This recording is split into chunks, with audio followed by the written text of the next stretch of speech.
ठाकरे गटाची कुठेतरी वेगवेगळी मला अतिशय या गोष्टीचं दुःख आहे की या देशाचा इतिहास ते विसरले। या देशाचा इतिहास असा आहे की युद्धाची वेळ असो, युद्ध सदृश परिस्थिती असो, देशावर हल्ला असो, देशाच्या संदर्भात एखादा विषय असो, या देशातल्या पक्षांनी कधी पक्ष बघितलेला नाही आहे।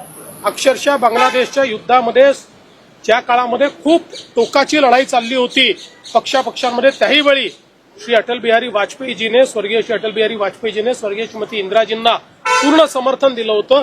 हीच या देशाची परंपरा राहिली आहे। पण अशाही परिस्थितीमध्ये विरोध करणं, उपहास करणं, मूर्खासारखे स्टेटमेंट देणं, हे जे काही उबाठाकडनं चाललेलं आहे, देशाची जनता माफ करणार नाही। शरद पवारांनी एक महत्वपूर्ण विधान केलंय की काश्मीरमध्ये जे गोळीबार झालेला आहे त्यामध्ये धर्म बघून गोळ्या मारल्याने असं ते म्हणतात। शरद पवार साहेब काय म्हणाले हे मी ऐकलं नाही, पण ज्यांचे आप्तेष्ट मारले गेले, जे स्वतः त्या ठिकाणी होते, ते काय म्हणाले हे मी ऐकलेलं आहे।